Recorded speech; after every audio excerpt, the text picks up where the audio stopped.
Right, let's start. Today we are going to talk about transient conduction.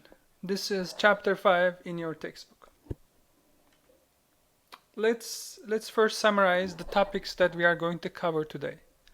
We are going to cover 4 topics, and these topics are the lump capacitance method, spatial effects, semi-infinite solids, and numerical methods.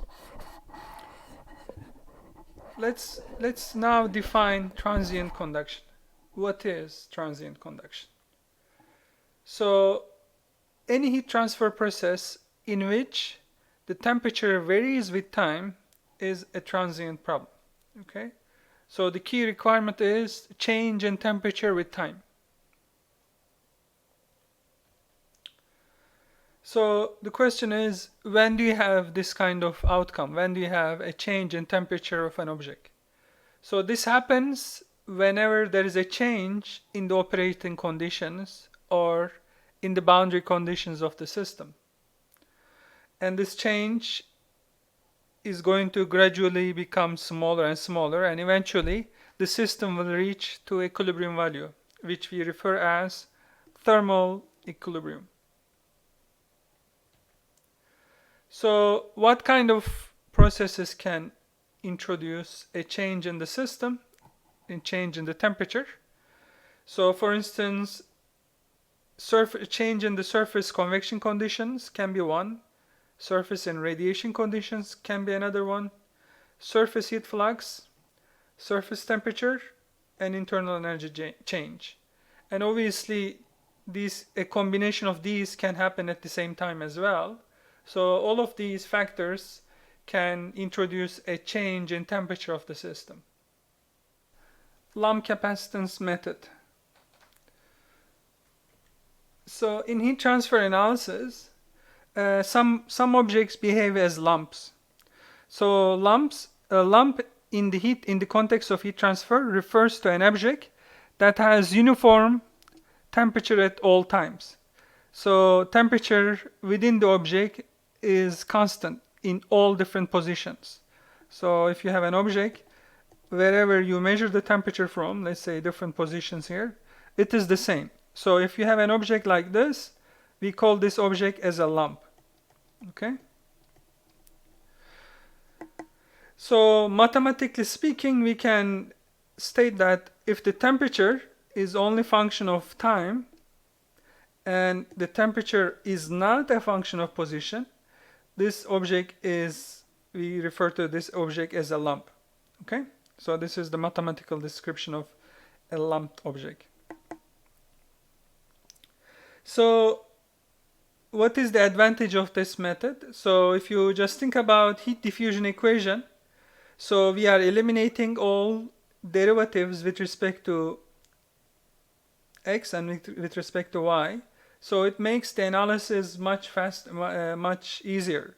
So instead of solving partial differential equations, we may need to just solve an ordinary differential equation. That is the beauty of this method. So this method is making the analysis very easy and straightforward for time-dependent problems. As chemical engineers, we deal with a lot of various types of chemical reactions, and some of these reactions involve catalyst particles. And as we know, the rate of chemical reactions strongly depend on temperature via the Arrhenius equation. So now, in this context, let's think about this process. Let's say we have a catalyst particle, and we toast this catalyst particle in a reactor, which contains a solution. So let's say the particle is initially cold, and then this fluid is hot. So we would like to know what are the parameters that is going to influence the temperature of this catalyst with time. So why don't you stop the video for 1 minute here and try to come up with the answer. So just think about it. What are the parameters do you think that is going to be important in determining the temperature of this catalyst particle? All right. So what are these parameters? So initial temperature of the catalyst is important. The fluid temperature is important. The surface area of the catalyst is important, volume of the catalyst is important, the thermal conductivity, K is important, thermal conductivity, H is important, T fluid is important, T initial is important, and of course the heat capacity. So this is the ability to store thermal energy is important. So now, so with this fact, now let's go back to our original question. We talk about lump capacitance method. So the question is, under what conditions this catalyst particles behaves more like a lump? So what conditions make this catalyst more like a lump object? So that is the second question. Again, pause here for a brief moment and try to think about the answers, and then we will continue from here. All right? So the question is, do you want to have small or large K? Which one is going to lead to a closer approximation to lump capacitance?